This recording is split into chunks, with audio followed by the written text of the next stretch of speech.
Summer's calling, and shackshop.us has you covered.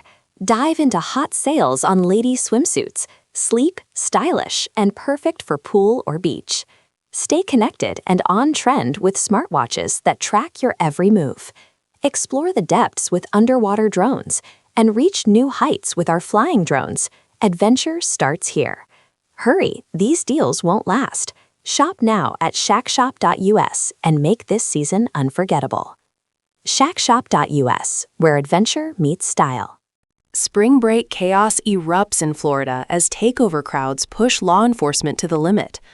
Florida's iconic spring break season has once again drawn massive crowds to its beaches, but this year, the celebrations have escalated into something far more intense.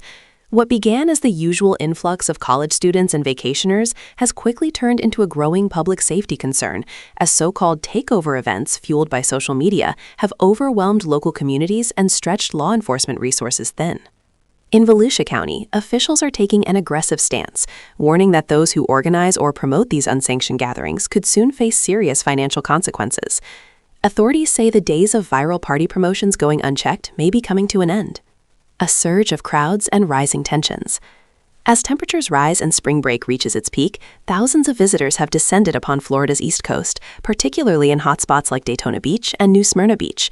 These areas, long known for their party atmosphere, are now experiencing unprecedented crowd sizes, many of which are tied to spontaneous events organized online.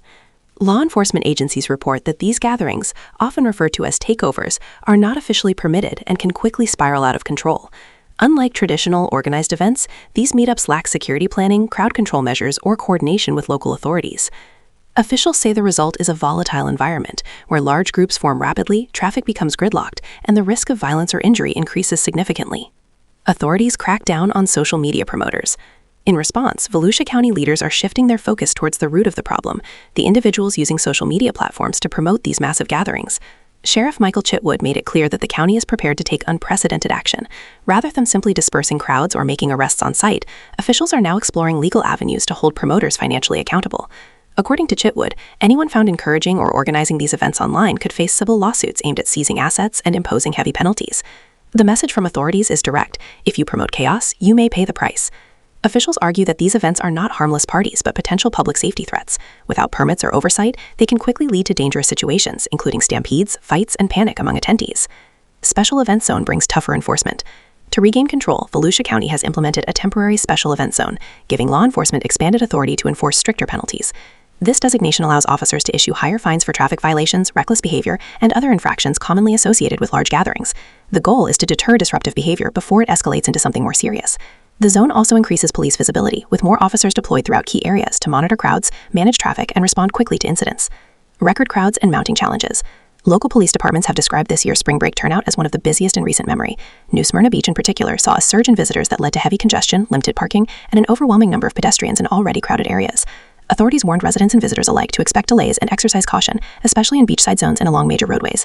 The influx has created logistical challenges for emergency responders, who must navigate crowded streets while remaining prepared for potential incidents. Arrests, weapons seized, and law enforcement response. Over the course of a single weekend, law enforcement officers in Volusia County made over 130 arrests. Charges range from disorderly conduct to more serious offenses, reflecting the wide range of incidents that can occur in such large, uncontrolled crowds. In addition to arrests, officers confiscated multiple weapons, underscoring concerns about safety at these events. Despite the high number of arrests, officials noted that many interactions with the public remained calm and cooperative. Law enforcement emphasized that most attendees complied with orders and allowed officers to carry out their duties without interference. False panic and viral misinformation. One of the most alarming moments of the weekend came when rumors of a shooting spread rapidly across social media, triggering panic among beachgoers. Video showed large groups of people running in fear, leading many to believe that gunfire had occurred. However, authorities later confirmed that no shots were fired. Instead, investigators determined that individuals had intentionally created loud popping sounds by crushing water bottles to mimic gunfire. The act caused confusion and fear, leading to a temporary stampede. Officials condemned the behavior, warning that such actions could have resulted in serious injuries or worse. Teen takeovers spread beyond beaches. The issue is not limited to coastal areas. In Jacksonville, a separate teen takeover event threw over 200 young people to a local park, where fights broke out and police were forced to intervene. Officers eventually shut down the gathering, making several arrests in connection with the violence. The situation escalated further when a group moved to a nearby apartment complex, prompting reports of a possible firearm discharge. Although no evidence of a shooting was found, the incident highlighted the unpredictable nature of these gatherings and the challenges they pose for law enforcement. A message to parents and communities. In the wake of these incidents, authorities are calling on parents and guardians to take a more active role in monitoring their children's activities. Law enforcement agencies stress that many of these events are organized online, often without the knowledge or involvement of adults. By the time parents become aware, the situation may already be out of control. Officials are urging families to stay informed, communicate openly with their teens, and avoid dropping them off at unfamiliar or unsupervised gatherings. Balancing tourism and public safety. Florida's economy relies heavily on tourism, and spring break is a major contributor. However, the rise of takeover events presents a growing challenge for local governments trying to balance economic benefits with public safety. While most visitors come to enjoy the beaches responsibly, a small percentage of disruptive behavior can have a significant impact on communities. Local leaders are now faced with the task of preserving Florida's reputation as a top vacation destination while ensuring that residents and visitors remain safe. What comes next?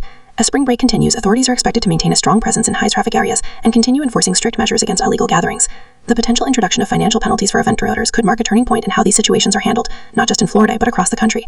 Officials hope that by targeting the organizers behind these events, they can prevent chaos before it starts. For now, the message is clear: enjoy the beaches, but follow the rules or face serious consequences.